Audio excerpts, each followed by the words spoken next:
alaikum and hi everyone. Welcome back to another episode of ARB Recipes. இன்னைக்கு நம்ம சேனல்ல நம்ம பார்க்க போறது ஒரு அருமையான கார்டனிங் டிப்ஸ். அதிலையும் குறிப்பா ரோஜா செடி பராமரிப்பு இதை பத்தி தான் இப்போ நம்ம பார்க்க போறோம். பொதுவாகவே ரோஜா செடிகளை ஹெவி ஃபீடர்ஸ் அப்படின்னு சொல்லுவாங்க. அழகாக பூக்கிற ரோஜாக்களை பார்க்குறதுக்கே மனசுக்கு ரொம்பவே அமைதியாகவும் சந்தோஷமாகவும் இருக்கும். இதுக்காகவே நம்ம எல்லாருமே நம்ம வீட்டில் ரோஜா செடிகள் வளர்க்குறதுக்கு ரொம்ப ஆசைப்படுவோம்.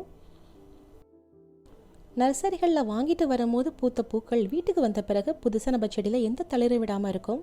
சில பேருக்கு தளிர் விட்டாலும் மொட்டுகள் அதிகமாக கட்டாமல் இருக்கும். இதற்கு காரணம் நம்மளுடைய ரோஜா செடிகளில் தேவையான அளவு சத்து கிடைக்காததுனால தான்.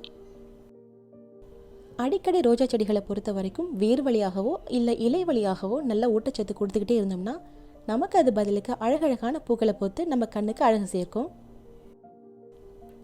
அதனால தேவையான அளவு ஊட்டச்சத்து உங்களோட செடிகளுக்கு எப்போதுமே கிடைக்கிற மாதிரி பார்த்துக்கோங்க. உங்களுடைய ரோஜா செடிகளுக்கு தினமுமே நீங்கள் உங்கள் வீட்டில் உள்ள ஒரு பொருளாலேயே நல்ல ஒரு ஊட்டச்சத்தை கொடுக்க முடியும். இந்த ஊட்டச்சத்தினால உங்களுடைய ரோஜா செடிகள் அதிகமாக தளிர் விடும், அதிக பக்க கிளைகளும் வரும். ஒவ்வொரு தளிரிலும் கண்டிப்பாக நிறைய மொட்டுகளும் வைக்கும். அந்த அற்புதமான பொருள் வேறு எதுவுமே இல்லை. நீங்கள் டெய்லி சமையல் செய்யும்பொழுது வேண்டான்னு தூக்கி போடுற அரிசி கழுவின தண்ணி தான் இந்த ரோஜா செடிகளுக்கு அதிகமான ஊட்டச்சத்தை கொடுக்கக்கூடியது.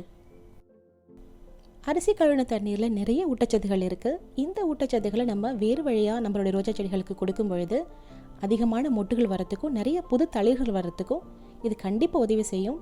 தளிர்கள் மட்டுமில்லை, உங்களுடைய செடிகளுக்கு நிறைய பக்க கிளைகளும் இதனால் வரும்.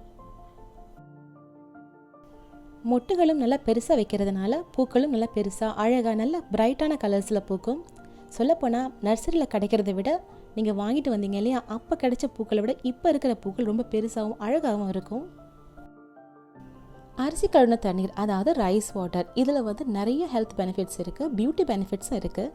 நிறைய பேர் இதை தன்னுடைய ஸ்கின் கேர்லேயும் ஹேர் கேர்லையும் யூஸ் பண்ணிக்கிறாங்க. இதை நம்ம செடிகளுக்கும் யூஸ் பண்ணிக்கலாம். முதல்ல கொஞ்சமாக தண்ணீர் சேர்த்து அரிசியை நல்லா அலசிட்டு அந்த தண்ணீர் நம்ம ஊற்றிடலாம். அந்த தண்ணி நமக்கு தேவையில்லை, ஏன்னா அதில் நிறைய அழுக்குகளும் சில சமயத்தில் கெமிக்கல்ஸ்களும் இருக்க வாய்ப்பு இருக்குது. அதை நம்ம செடிகளுக்கு கொடுக்கக்கூடாது. இரண்டாவது தடவை நம்ம கொஞ்சம் கூடவா தண்ணீர் ஊற்றி தான் அரிசியை நல்லா கழுவிக்குவோம். இந்த தண்ணீரை தான் நம்ம தூக்கி போடாமல் நம்மளோட செடிகளுக்கு ஊட்டச்சத்தை கொடுக்க போகிறோம்.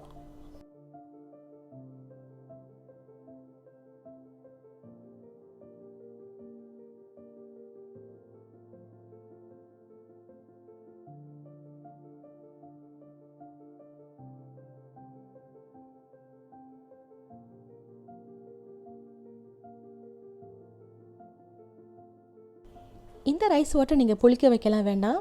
ஒரு கப் அளவு எடுத்துக்கிட்டு உங்களோட செடிகளுக்கு ஒரு கப் அளவு கொடுங்க. சின்ன செடிகளாக இருந்தாலும் சரி, பெரிய செடிகளாக இருந்தாலும் சரி, இந்த ஒரு கப் அளவே போதுமானது. நம்ம வீடுகளில் லஞ்சுக்காக எப்போதுமே நம்ம ரைஸ் தான் வைப்போம். அதனால் இந்த ஊட்டச்சத்தை நீங்கள் டெய்லியுமே உங்களுடைய ரோஜா செடிகளுக்கு கொடுக்கலாம். அரிசி கழுவின தண்ணீர் நம்ம டெய்லி கொடுக்கக்கூடிய ஒரு ஊட்டச்சத்துங்கிறதுனால ரொம்ப ஜாஸ்தி கொடுக்க வேண்டாம். ஒரு கப் அளவு கொடுத்தா போதும். இதை எப்போ கொடுக்கலான்னா காலை மாலை 2 வேளை எப்போ வேணாலும் நீங்கள் கொடுக்கலாம். ஒரு வேளை கொடுக்க போதும். முதல்ல ஒரு கப் அளவு இந்த அரிசி கழுவின தண்ணீரை ஊற்றிட்டு அதுக்கப்புறமா நீங்கள் செடிகளுக்கு தண்ணீர் ஊற்றுங்க. நீங்கள் ஒரு 2 வாரத்துக்கு டெய்லியும் இந்த அரிசி கழுவின தண்ணீரை உங்களோட ரோஜா செடிகளுக்கு கொடுத்து பாருங்கள். கண்டிப்பாக புது தளிர் விடும், நிறைய பக்க கிளைகளும் வரும், நிறைய மொட்டுகளும் வைக்கும்.